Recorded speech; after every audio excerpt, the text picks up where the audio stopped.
મહુવાના શ્રી ખીમનાથ મહાદેવના મંદિર ખાતે શિવના ફળિયામાં અને પૂજ્ય ભગત બાપુની પ્રેરણાથી શિવ સભાનું સુંદર અને ધાર્મિક આયોજન થયું હતું. મહુવા શહેરના શ્રી ખીમનાથ મહાદેવના મંદિર ખાતે શિવના સાનિધ્યમાં અને પૂજ્ય ભગત બાપુની પ્રેરણાથી ધાર્મિક વાતાવરણ વચ્ચે શિવ સભાનું સુંદર આયોજન કરવામાં આવી રહ્યું છે.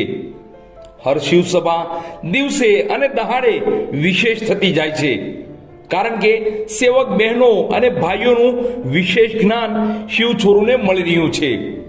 તો શિવ છોરું પણ આ ધાર્મિક જ્ઞાન મેળવી આનંદિત થઈ રહ્યા હોય તેવો ભાવ પ્રગટ થઈ રહ્યો છે.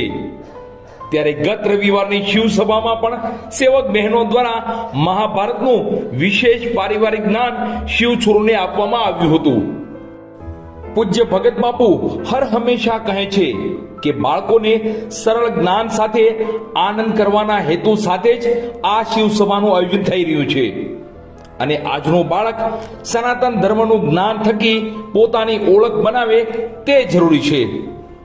હર શિવ સભામાં નિમિત્ત માત્ર મનોરથી દ્વારા પ્રસાદીની સુંદર વ્યવસ્થા ઊભી કરાતી હોય છે.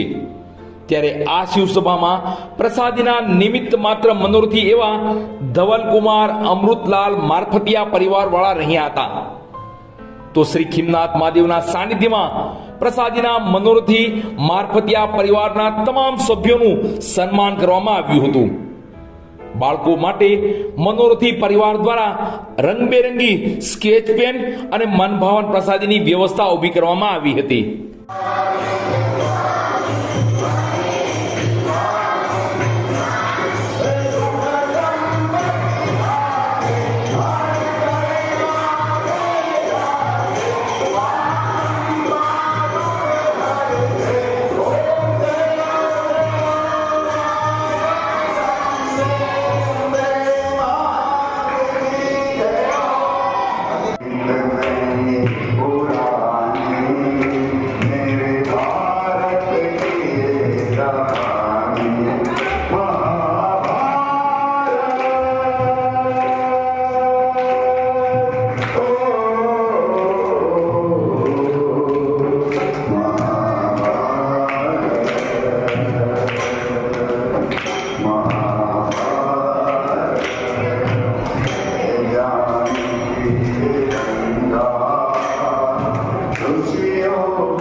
પરીક્ષા દેવા જવાના છોકરાને બરાબર, તો તમારા બધાના પેપર ખૂબ સારા થાય ને એવા હૃદયના આશીર્વાદ આપો.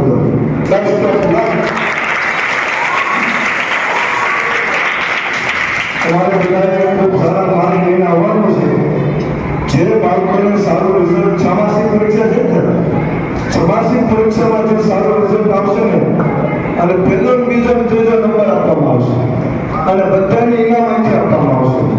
જે બાળકનું રિઝલ્ટ એની કોપી અહીં આપવામાં આવશે છમાસિક પરીક્ષાની, અને એ બાળક સારો નંબર લઈને આવશે, સારી ટકાવારી લઈને આવશે, એટલે પહેલો બીજો અને ત્રીજો આ ત્રણેય નંબરના બાળકોને તમને અહીંથી ઇનામ આપવામાં આવશે.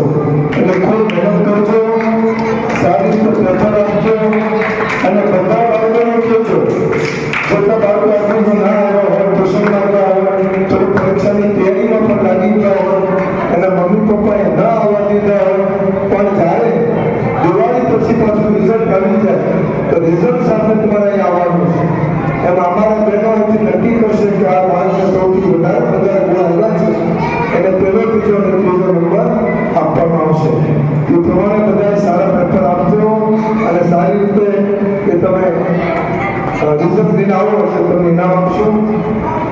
બીજું, દિવાળી નજીક આવી રહી છે, તમામ બાળકોને પણ વિનંતી કે હવે તો દિવાળી આપણે મનાવવાની, ફટાકડા ફોડવાના, દિવાળી મનાવવાની, આનંદ કરવાનો, એન્જોય. નાનકડું વેકેશન પણ પડશે, પણ વેકેશનમાં આપણે બધા